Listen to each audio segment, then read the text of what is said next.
వందే మాత్రం నేను మీ journalist Navata welcome to our voice విస్తుపోయే వాస్తవాలను క్రైస్తవ విద్యా సంస్థ ముసుగులో జరుగుతున్న దారుణాలను 10 సంవత్సరాలుగా ప్రభుత్వాన్ని మోసం చేస్తున్న వైనాన్ని ఈ వీడియో ద్వారా నేను మీకు చూపిస్తా హైదరాబాద్ కి చెందిన ఒక క్రైస్తవ విద్యా సంస్థ కొన్ని సంవత్సరాలుగా ఆర్టీ నిధులను దుర్వినియోగం చేస్తున్నట్లు అందుకోసం దారుణంగా సాధారణ విద్యార్థులను జోగినీలుగా తప్పుగా చిత్రీకరిస్తుందని దీని ద్వారా విదేశీ విరాళాలు పొందుతున్నట్లు ఈ వచ్చిన డబ్బు ద్వారా విలాసవంతమైన విదేశీ ప్రయాణికులకు ఈ నిధులు మళ్లిస్తున్నట్లు ఈడీ అధికారులు ఎన్ఫోర్స్మెంట్ డైరెక్టరేట్ వెల్లడించింది. అదే విధంగా అణగారిన విద్యార్థులకు విద్యాబోధన పేరుతో వివిధ ప్రభుత్వ కార్యక్రమాల కింద నిధులు పొందుతూనే ఆయా విద్యార్థుల నుండి ఫీజులు వసూలు చేస్తున్నట్టుగా కూడా కనుక్కున్నారు. ఈ క్రైస్తవ విద్యా సంస్థపై సుమారు 10 ఏళ్లుగా నిధుల దుర్వినియోగంపై ఫిర్యాదులు వస్తున్నాయి. తాజాగా ఈడీ సోదాలు జరిపి విస్తుపోయే వాస్తవాలను బయటపెట్టింది. ఆస్తులను జప్తు చేయడంతో ఈ కుంభకోణం వెలుగులోకి వచ్చింది. ఈ సోదాలలో గుడ్ షెఫర్డ్ స్కూల్స్ కార్యక్రమాన్ని నిర్వహిస్తున్న operation mercy India foundation OMIF కు చెందిన డజన్ స్థిరాస్తులను జప్తు చేసినట్లు ఈడీ తెలిపింది. వీటిలో ఎక్కువగా వెనుకబడిన విద్యార్థుల కోసం ఉద్దేశించినవిగా ఉన్నాయి. ఈడీ అందించిన వివరాల ప్రకారం ఈ పాఠశాలలో పూర్తిగా స్పాన్సర్స్ పొందుతున్న విద్యార్థులతో పాటు సాధారణ విద్యార్థులు అందరి నుండి క్రమం తప్పకుండా ఫీజులు, పుస్తక ఛార్జీలు, యూనిఫామ్, బస్ ఫీజులు వసూలు చేస్తున్నారు. దానితో మనీ లాండరింగ్ నిరోధక చట్టం PMLA కింద నిర్వచించిన విధంగా నేర ఆదాయంను పొందుతున్నట్లు ఈడీ తెలిపింది. విద్యా హక్కు అంటే RTE స్కాలర్షిప్ పథకాల కింద పాఠశాలలకు గణనీయమైన ప్రభుత్వ సహాయం కూడా లభిస్తుంది. అయినప్పటికీ విద్యార్థుల నుంచి పూర్తిగా ఫీజులు వసూలు చేస్తున్నారు.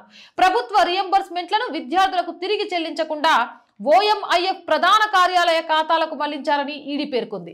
దీనికి సంబంధించి మనం చాలా క్లియర్ గా చూడొచ్చు. వార్తా పత్రికలతో పాటు మా వాళ్ళు స్క్రీన్ మీద ప్లే చేస్తారు, మీకోసం ఒకసారి చూసేయండి. పూర్తి డాక్యుమెంట్ కూడా మేము పూర్తి వివరాలతో బయటపెడుతున్నాం. విదేశీ నిధులకు కక్కుర్తిపడి సాధారణ విద్యార్థులను జోగినీలుగా చూపించి వచ్చిన డబ్బులతో విలాసవంతమైన జీవితాన్ని గడుపుతున్నారు. ఇక దీనికి సంబంధించి ఒకసారి మనం చెక్ చేసినట్లయితే 2011-12 నుంచి 2017-18 మధ్య విద్యార్థుల నుంచి సేకరించిన ప్రభుత్వ వనరుల నుండి పొందిన గణనీయమైన మొత్తాలను ఉచిత విద్యకు నిధులు సమకూరుస్తున్నామని నమ్మిన దాతల నుంచి దాచిపెట్టారని తెలిపింది. ఇక విద్యార్థుల నుంచి ఫీజులు సేకరించడం, ప్రభుత్వ సబ్సిడీలను మళ్లించడం వల్ల ఉత్పన్నమయ్యే నేరపూరిత ఆదాయంగా ఈడీ 15.37 కోట్లను గుర్తించింది. ఈడీ ప్రకారం ఈ బృందం సాధారణ పాఠశాల విద్యార్థులను విదేశీ దాతలకు జోగినీలు అంటే లైంగికంగా దోపిడీకి గురైన ఆలయ పరిచారకులుగా తప్పుగా చిత్రీకరించి అధిక స్పాన్సర్షిప్ మొత్తాలను అభ్యర్థించింది. అంటే ఆడపిల్లలు, నార్మల్ అమ్మాయిలు వాళ్ళ స్కూల్స్ కి ఆ పిల్లలు చదివించడానికి పైసల కోసం ఆడపిల్లలు లైంగిక దోపిడీకి గురయ్యారు, ఆలయ పరిచారకులుగా ఉన్నారని ఒక తప్పుడు, అంటే ఇటు సనాతన హిందూ ధర్మం మీద దాడి చేయడంతో పాటు తప్పుడు కథనాలను సృష్టించడంతో పాటు ఒక ఆడపిల్ల మీద తప్పుడు ముద్రలు వేస్తూ దాని ద్వారా స్పాన్సర్షిప్లు పెద్ద మొత్తంలో తీసుకుంటున్నారు. కానీ ఆ జోగినీలుగా ఉన్న అమ్మాయిలకు నిజంగా ఎలాంటి సంబంధం లేదు. రెగ్యులర్ విద్యార్థులు సంబంధం లేని పిల్లల చిత్రాలను దాతల వెబ్సైట్ల నుంచి సోషల్ మీడియాలో కూడా అప్లోడ్ చేస్తూ వచ్చారు. వారిని జోగినీలుగా చిత్రీకరిస్తున్నట్లుగా కూడా ఈడీ తెలుసుకుంది.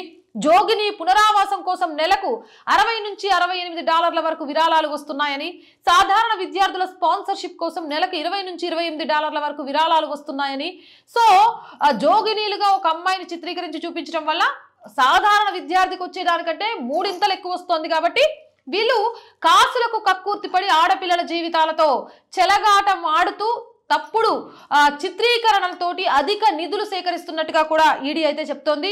ఇక మతపరమైన కార్యకలాపాలలో నిమగ్నమైన ఒక గ్రూప్ సంస్థ good shepherd community society GSCS church సంబంధిత ఖర్చులు, స్థిరాస్తుల సముపార్జన కోసం తల్లిదండ్రులు చెల్లించే రుసుములను ఉపయోగించినట్లు ఈడీ ఆరోపించింది.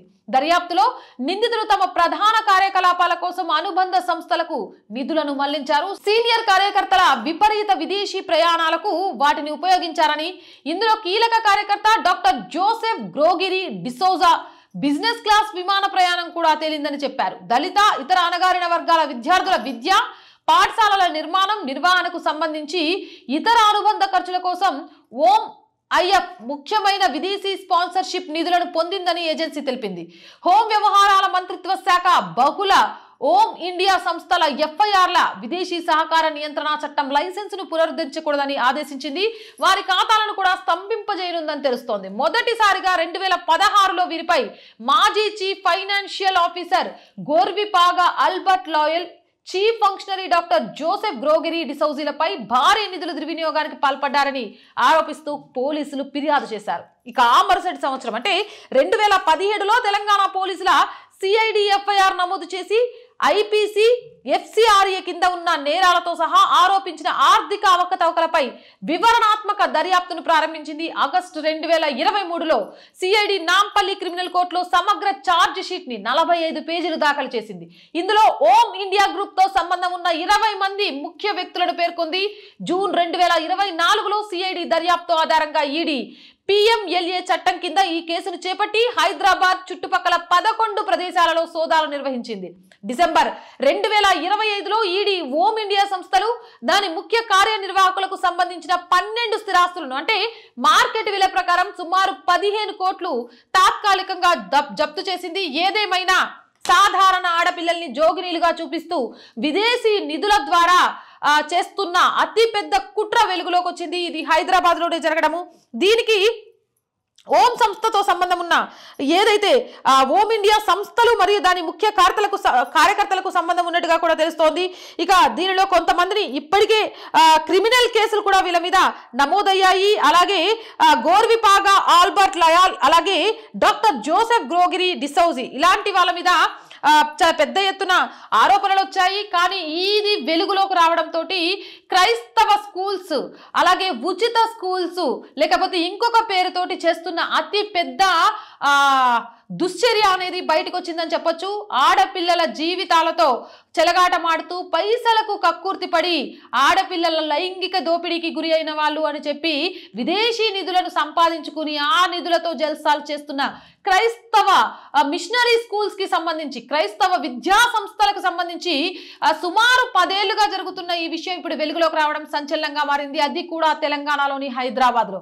సో తస్మాత్ జాగ్రత్త. మీ పిల్లల్ని ఎక్కడ చదివిస్తున్న స్కూల్స్ బ్యాక్గ్రౌండ్స్ ఏంటి, ఆ స్కూల్స్ మీ పిల్లల పేర్లతోటి ఎలాంటి ఫోటోలను సోషల్ మీడియాలో అలాగే విదేశీయులకు సంబంధించిన విద్యా సహాయ యాప్స్ లో అప్లోడ్ చేస్తుంది అనేది ఒకసారి చెక్ చేయండి. లేకపోతే ఇందులో మీ పిల్లలున్నా కూడా ఆశ్చర్యపోనవసరం లేదు. మరి దీనిపై మీ అభిప్రాయం ఏంటి?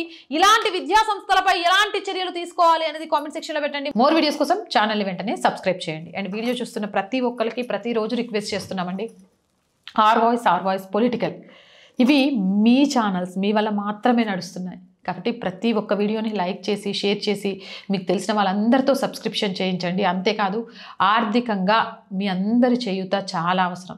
ఎవ్వరు ఆర్ వాయిస్కి అండగా లేకపోయినా చాలా ఒంటరిగా పోరు చేస్తున్నాం. ఎందుకో తెలుసా? మీరున్నారు అనే ఒక విశ్వాసం. ఎస్, దేశం కోసం ధర్మం కోసం ఆ అమ్మాయి కష్టపడుతుంది అని మీరు చూపిస్తున్న ప్రేమ, మీరు చూస్తున్న అభిమానం, మీరు ఇస్తున్న రెస్పెక్ట్ మాటల్లో వెలకట్టలేండి. కానీ ఛానల్ని నడపడం రోజు రోజుకి కూడా దినదిన గండంగానే మారుతోంది. ఎట్టి పరిస్థితిలో దీన్ని వదిలే ప్రసక్తే లేదు. పైసల కోసం ఎక్కడ తల వంచే ప్రసక్తి అంతకంటే లేదు. దేశం కోసం ధర్మం కోసమే ఈ ఛానల్ ఉంటుంది. మేము బ్రేక్ ఈవెన్కి చేరుకునేదాకా ఈ ఛానల్ని నిలబెట్టడానికి మాకు సహకరించండి అని మాత్రమే వేడుకుంటున్నాం. సబ్స్క్రిప్షన్ పక్కన జాయిన్ అనే బటన్ ఉంది. 1 to 5 లెవెల్స్ ఉన్న ఏదో ఒక లెవెల్లో సపోర్ట్ చేయండి. లేదా స్క్రీన్ మీద గూగుల్ పే, ఫోన్పేతో పాటు అకౌంట్ డీటెయిల్స్ ఉన్నాయి. మీకు తోచిన సహాయాన్ని అందించవచ్చు. వ్యాపార ప్రకటనల కోసం 8328500576 నెంబర్ని సంప్రదించండి. జై హింద్, జై భారత్.